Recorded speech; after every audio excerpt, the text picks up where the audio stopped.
Time to check in with someone who we talk to on a semi-regular basis here, Sue Montgomery. But this time, it's not Sue weighing in on issues. It's us weighing in on one specific issue as it relates to her. Sue Montgomery is on the line. Sue, I guess the first thing we should say is congratulations, Yeah. and then explain to Thank- people that the reason we're saying that is because, it took a long time, 4 years to get here, but you have won your lawsuit against the city of Montreal. So how do you feel? hmm Well, I have mixed feelings, to be honest. I mean, obviously, I'm happy. I'm relieved that it's finally over.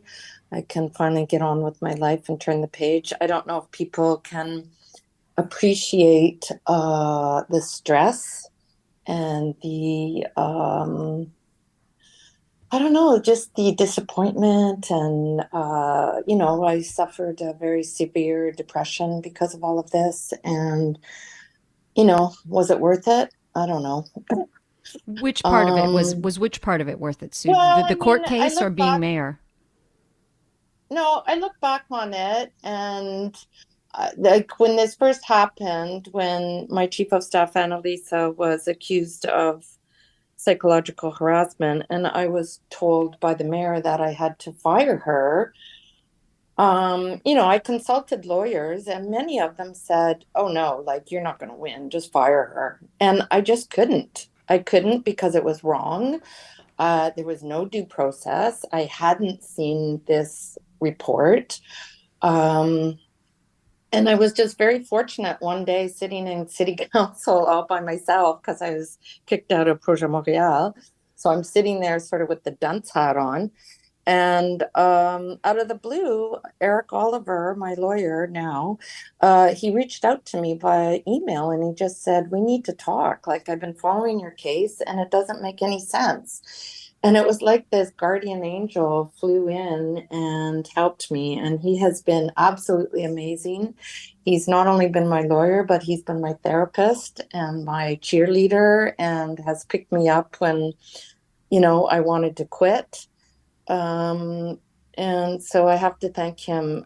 So looking back, I would do it all over again, the same, but I just wish it never happened in the first place, Sure, we to be can honest. understand that. I Yeah. want to go back just to give people a little bit of a history here. So you mentioned some of the facts of the case. Annalisa Harris was your chief of staff. As you said, they ordered you to fire her after the Controller General's report.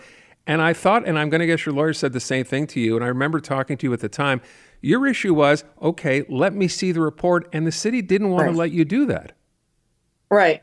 And I actually had to go to Superior Court, and that was the first case that we won in December, what was it, 2020? And the court ordered that I get to see the report. And to be honest, there's nothing in that report Yeah. that could be construed or could be considered harassment. Um, so then, of course, they took me to the Quebec Municipal Commission and accused me of 28 breaches of ethics, because one of them being that I was rude to civil servants. I don't know how that's a breach of ethics, but anyway. Um, yeah, and so I had to go to court for that. And the Superior Court overturned all those accusations, but unfortunately, it was after the last election and too late for me.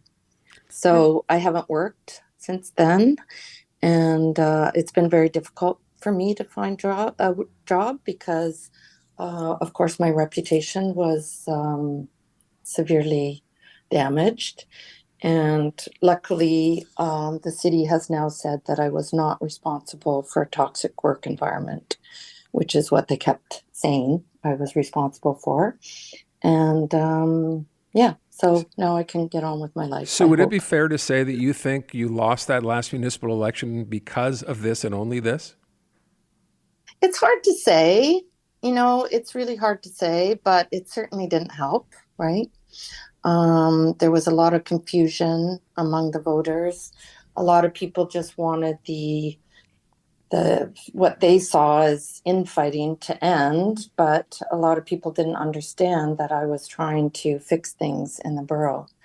Um, and a number of people have reached out to me now and said that they realized that I was right, and they're sorry that I'm not the mayor. But frankly, I'm quite happy that I'm not. I don't think politics is for me. I think everybody who knows me knows that I wear my heart on my sleeve. What you see is what you get. And I don't know how to play those games. I'm not a mean person. And I would never, ever treat people the way Annalisa and I were treated. Have you spoken? I understand the city is going to pay you and Annalisa $300,000. They have acknowledged that this could have been handled much better. Have you spoken with Annalisa? Oh, yeah. I mean, we were both very, it's the same feeling. It's just sad that it happened, but happy that it's over. But it's never been about the money. I don't think it matters about the amounts. What matters for both of us is clearing our names, and especially for her because she's at the beginning of her career, and this was very damaging. Her face was in the media constantly, being accused of harassment, and my face was out there too, being accused of creating a toxic work environment. So for both of us, and I think a lot of people that know me know that I had a pretty stellar reputation when I was a journalist, and I I kind of feel like all of that was really tainted in the last 4 years. So it was very painful for my family, hard for my kids to see me rolled up in a ball.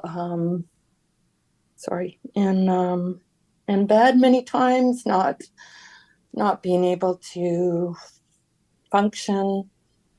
It was hard for my husband, but thank God I had them. They really supported me, as did my friends. And again, Eric Oliver. It was, without those people, I don't know what I would have done. And there were many residents of CDN-NDG also who stood by me. And a number of them voiced it publicly, which took courage because, of course, the mob took over, and it was difficult to swim against the tide. Still hear that emotion in your voice now, even as you go back and remember all this, right? Of course. Yeah. There's PTSD for sure. Can you now put this behind you, or this is always just going to be part of your story? Well, it's hard because I still live in NDG. I walk around the streets there. I bike, I'm always in this, I shop there. And people are always recognizing me. And, I'm in a restaurant. People say, "Are you Sue Montgomery?" And it's like, yeah, and I never know if they're asking because they like me or they'd like to shoot me, so, but some nice people say, "We miss you as our mayor. We wish you were our mayor again." And, that hurts. It hurts. Because I do feel like I could have done some good things. I still remember seeing a picture of you championing Valérie Plante, and, you two seem to be places together. And then, of course, this all happened. Do you ever, even now, think this might have been personal? No, not at all. And, I might sound crazy, but I still support what Projet Montréal is doing with our city. I think they're doing some great things, and I wish I could be part of that. And I wish, that I could speak to Valérie. I wish, I wish we could just sit down over a glass of wine and say, what the hell happened? Like, I really don't understand. I don't get it still. Okay. I wonder if that'll ever happen. Yeah. I mean, we're so glad you're a commentator here, that you're on the Big Five, and that you've kind of become part of the CJAD 800 family, Sue.